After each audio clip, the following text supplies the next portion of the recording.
Rajesh paper वाचत होता आणि त्याला पेपरमध्ये एका रिअल इस्टेट स्कीमची जाहिरात दिसली. राजेशला जाहिरात वाचताना पाहून तू घर विकत घेण्याचा विचार करतोयस का असा प्रश्न सुरेशने त्याला विचारला. तर हो, मी राहण्यासाठी चांगलं घर शोधतोय असं उत्तर राजेशने दिलं. घर खरेदी करून EMIचं टेन्शन डोक्यावर कशाला घेतोस? त्यापेक्षा भाड्याने घर घे आणि तिथे राहा. असं केल्यास तुझ्या डोक्यावर कर्जाचा बोजा येणार नाही असं बोलून सुरेशने त्याला समजावण्याचा प्रयत्न केला. मात्र आपल्या डोक्यावर आपलं स्वतःचं छप्पर असावं म्हणून मी घर खरेदी करण्याचा विचार करतोय असं राजेश त्याला म्हणाला. तुझं बजेट किती आहे असा प्रश्न सुरेशने राजेशला विचारला. यावर माझं बजेट 50 लाखाच्या आसपास आहे असं राजेश म्हणाला. यावर सुरेशने त्याला त्याचं एक उदाहरण दिलं. EMIच्या केवळ 50% रकमे एवढं भाडं भरून माझं काम होतंय असं सुरेश म्हणाला. जे काम 20,000 रुपयांचं रेंट भरून होत आहे त्यासाठी 40,000 रुपयांचा EMI कशाला भरायचा असा प्रश्न सुरेशने त्याला विचारला. शिवाय फ्लॅट भाड्याने घेतला तर सोसायटी मेंटेनन्स, कॉर्पोरेशनचा टॅक्स आणि इतर खर्च करायची देखील गरज राहत नाही. हे इतर फायदे देखील सुरेशने त्याला सांगितले. मात्र स्वतःच्या घरात राहण्याचं समाधान वेगळंच असतं असं उत्तर राजेशने दिलं.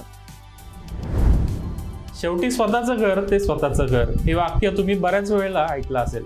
आपलं स्वतःचं घर घेण्यामध्ये काहीच चूक नाहीये. पूर्वी लोक पैसे साठवून घर घ्यायचे, मात्र सध्या बहुतांश लोक होम लोन घेऊन घर खरेदी करतात. एकदा कर्ज घेऊन घर खरेदी केलं की काहीही झालं तरी कर्जाचा हप्ता भरावाच लागतो. तुमच्या कर्जाचा हप्ता ना तुमचे नातेवाईक भरतात ना तुमचे मित्र. स्वतःचं घर घ्यायचं का नाही हा निर्णय लग्न करण्याच्या निर्णयासारखाच महत्त्वाचा आहे. निर्णय घेतला तरी पश्चाताप आणि नाही घेतला तरी पश्चाताप. म्हणूनच आम्ही तुम्हाला आता घर खरेदी करण्याचे फायदे आणि तोटे सांगणार आहोत. हे ऐकल्यानंतर तुम्हाला स्वतःचं घर घ्यायचं का नाही हा निर्णय घेणं सोपं होईल. होम लोनचे व्याजदर हे रेपो रेटवर अवलंबून असतात. रेपो रेटमध्ये वाढ झाली तर त्यानुसार होम लोनचे व्याजदर वाढतात.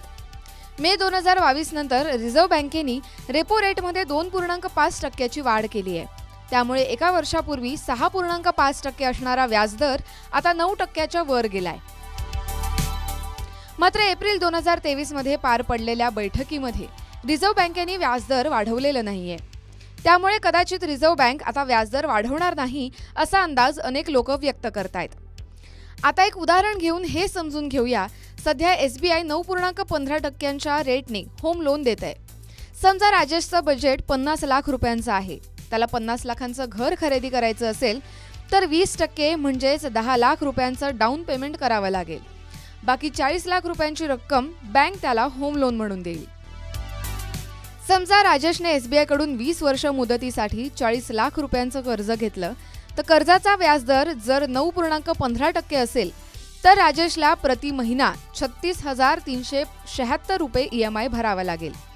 हाच व्याजदर कायम राहिला तर 20 वर्षात त्याला बँकेला एकूण 87,30,000 रुपये भरावे लागतील. म्हणजेच 40 लाखाच्या मुद्दलीवर त्याला अतिरिक्त 47 लाख रुपयांचं व्याज भरावं लागेल. मेंटेनन्स, टॅक्स आणि इतर खर्चाचा विचार केल्यास 20 वर्षांनंतर त्याला हे घर 1 कोटीच्या किमतीला पडेल. रिअल इस्टेटमध्ये सरासरी 5 ते 6% रिटर्न मिळतो. 50 लाखांच्या घराची किंमत दरवर्षी 5 ते 6% वाढली तर 20 वर्षांनी त्याची किंमत होईल अंदाजे 1.5 कोटी रुपये. सुरेशप्रमाणे राजेशने देखील भाड्याने राहण्याचा निर्णय घेतला तर त्याला 20,000 रुपये भाडं भरावं लागेल. समजा उर्वरित 16,376 रुपयांची रक्कम त्याने SIPच्या माध्यमातून गुंतवली आणि त्यावर त्याला 12% रिटर्न मिळाला तर त्या गुंतवणुकीचं मूल्य होईल 1,58,00,000 रुपये. तसंच त्याने डाऊन पेमेंटची रक्कम म्युच्युअल फंडमध्ये गुंतवली आणि त्या गुंतवणुकीवर त्याला 12% रिटर्न मिळाला तर त्या गुंतवणुकीचं मूल्य होईल अंदाजे 96,46,000 रुपये. म्हणजेच राजेशने घर खरेदी न करता ते पैसे म्युच्युअल फंडमध्ये गुंतवले तर ते 20 वर्षांनंतर त्याच्याकडे 1,58,00,000 अधिक 96 लाख अशी एकूण 2,54,00,000 रुपये रक्कम जमा होईल. या पैशाचा वापर करून तो 20 वर्षांनी मोठं घर देखील खरेदी करू शकतो. मात्र म्युच्युअल फंडवर मिळणारा रिटर्न हा खात्रीशीर नसतो हे लक्षात ठेवलं पाहिजे. तसंच भाड्यामध्ये दरवर्षी वाढ होत राहिली तर कालांतराने त्याला SIP मध्ये जास्त रक्कम गुंतवता येणार नाही. दर 2 ते 3 वर्षांनी घर बदलावं लागेल. त्यामुळे त्याच्या परिवाराला गैरसोयीचा सामना करावा लागेल तो वेगळाच. जब भी आप घर खरीदते हैं तो आपकी जो फाइनेंशियल कमिटमेंट्स हैं वो कम से कम 20 साल के लिए हैं। तो आज के इंटरेस्ट रेट के बेसिस पे ये डिसाइड करना मैं बोलूँगा कि बहुत वाइजेबल डिसीजन नहीं होगा। आपको ये देखना है कि जो आप घर खरीद रहे हैं क्या आपके फाइनेंसेस कितने सपोर्ट कर रहे हैं। तो इसके कुछ पैरामीटर्स हैं, मैं आपको समझाने की कोशिश करता हूँ। नंबर 1 कि आपकी जो EMI टू इनकम रेशियो है, मतलब अगर आप 100 रुपये कमाते हैं और जो आपकी घर की EMI आई है ये 30% से ज़्यादा नहीं होना चाहिए। तो अगर आप 100 रुपये कमा रहे हैं तो 30 रुपये से ऊपर की EMI आपको नहीं लेनी है। दूसरा, आप टैक्स बेनिफिट क्लेम कर पा रहे हैं या नहीं कर पा रहे हैं, ये इस बात पे डिपेंड करेगा कि आपने कोई और एग्जिस्टिंग रियल एस्टेट इन्वेस्टमेंट तो नहीं ले रखी। तो अगर ऐसा है तो मेरे हिसाब से अवॉइड करना चाहिए। रियल एस्टेट एक ही इन्वेस्टमेंट्स होनी चाहिए जो आप रहने के लिए यूज़ करें। तीसरा जो है कि ऐसी कोई बड़ी फाइनेंशियल लायबिलिटी तो नहीं आने वाली अगले 2-3-4 सालों में जहाँ पर आपके कैश फ्लोज को ज़्यादा स्ट्रेस हो और ये EMI देने में आपको तकलीफ हो। इंडिया में सबसे बड़ा चैलेंज ये है कि इंडिया में अगर आप एक प्रॉपर्टी लेते हैं उसकी रेंटल जो यील्ड है वो 3% है कंपेयर टू जो बाकी देश हैं जैसे ऑस्ट्रेलिया, US, कनाडा, वहाँ पर ये जो रेंटल यील्ड है वो 6-7% है। ब्याज इंडिया में 8-9% है होम लोन पे, वहाँ पर 3-4% है। तो जाहिर सी बात है कि सिचुएशन इंडिया में थोड़ी रिवर्स है। तो प्रॉपर्टी बाइंग इतनी ग्रेट चॉइस ऑफ इन्वेस्टमेंट नहीं है, बारिंग कि मैं उसे सिर्फ अपने कंजम्पशन पर्सपेक्टिव से। आप रेंट पे करते हैं उसमें भी आप टैक्स बेनिफिट क्लेम कर सकते हैं HRA के अंडर। तो जो भी आप टैक्स पे कर रहे हैं, जो भी आप रेंट पे कर रहे हैं HRA के अंदर, उसका डिडक्शन मिलके आपको फर्दर टैक्स बेनिफिट मिलेगा।